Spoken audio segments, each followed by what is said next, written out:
Obviously, you've all got the team, and you can see that there's not too many changes, but there are three. Matt Todd, Colin Slade and Ryan Crotty have unfortunately missed out, and it was a really tough team to select because we've got a number of people that are playing well, and unfortunately we've got to make some tough decisions and people have missed out. So hopefully those guys go on and have a great week with the Crusaders and get something out of it at the end of the week by winning that final. We're clearly going into a camp tomorrow. We've got some extra players coming to that because the Crusaders are in that final, so we're using some guys that we've not had a lot to do with to come up there and have a look at them. That's why they're coming. We're looking forward to the beginning of the Investec Rugby Championship.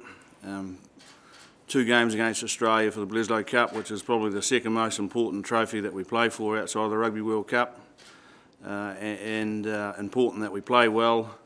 We know we've still got a long way to go to get the perfect game, but we're striving to put processes in place that are going to allow us to do that. So looking forward to that competition.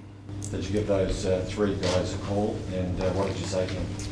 Yeah, we did speak to them. That's our policy. If you've been in the team, you always get a phone call.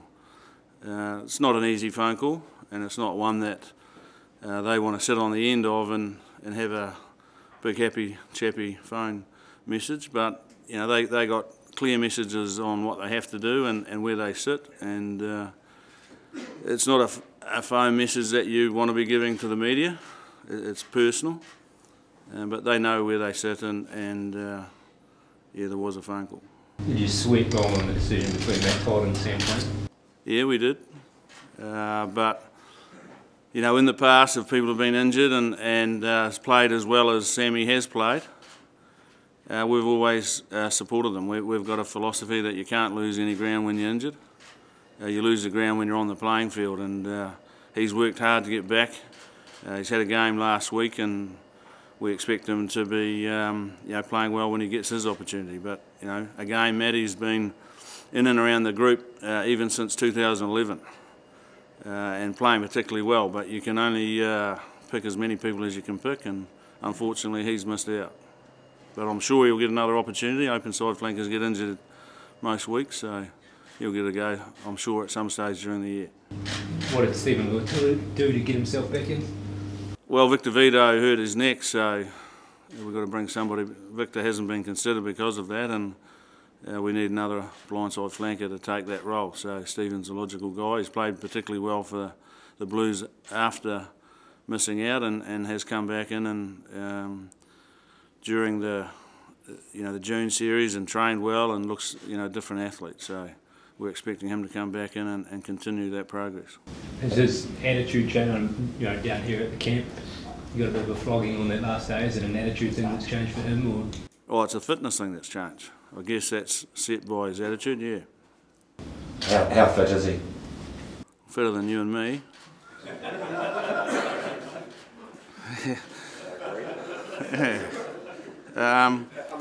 Look, he's improved immensely in his aerobic area, and to the point that we're happy to select him.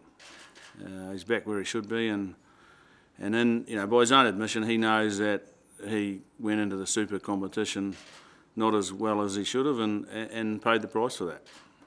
Was it a bit of a wake-up call, do you think? Well, if you care enough about the jersey, and most people that have been in there do, yeah, it is a wake-up call. But it's one that a lot of athletes have had. Jerome Kino's very similar. In 2004, we took him to the UK, and he wasn't ready and wasn't fit enough, and he spent some time on the sideline. But he came back to be the best number 6 in world rugby, and I think Stephen's got that ability as well. He can come back and be a very, very good athlete and a very good All Black. Steve, what do you make of the way Dan Carter's been playing since he's returned to Super Rugby? Yeah, pretty good. He's been. It took him a game or 2 to get back into it, which you would expect after being out of the playing arena for as long as he has.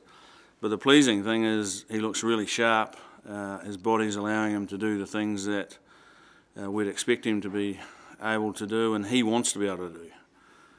So, you know, when you look back to what was happening to him prior to that, it was frustration after frustration. He couldn't string 3 games together. So he's now done that. He looks good, looks sharp. So, you know, the next step is Test Arena, and we'll see how he goes there. You would prefer him to play first 5 for the Crusaders to see where he'd probably be playing for the All Blacks? How'd it go there? Obviously we would, but at the same time, you know, I've got no problem with him playing second 5 for the Crusaders, because that's the best place for him to play in that team. Colin's playing really well. They need a 12, and so no issue.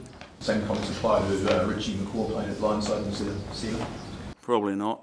No, we've got enough blindside cover, Tony, but Crusaders, you're not concerned he's... I'm just happy he's playing.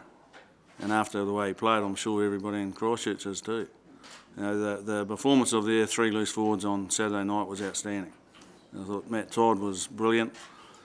Rido right back to his very best, and once again Rico showed us, you know, 5 weeks out, had the presence of mind when most people in a game that was played at a terrific pace, 5 minutes to go, or even less than that I think it was, he had every right to be trying to slow the game down. He rushes off over the sideline, quick throw in, and we score at the other, well, Crusaders score at the other end. So, you know, I'm just happy he's playing. He got through the game. He appeared to still have some bandaging in his upper body. What is he? How is he physically? Well, he looks pretty good, doesn't he? No, well, no one at this stage of the season isn't. That's the reality of rugby, professional rugby.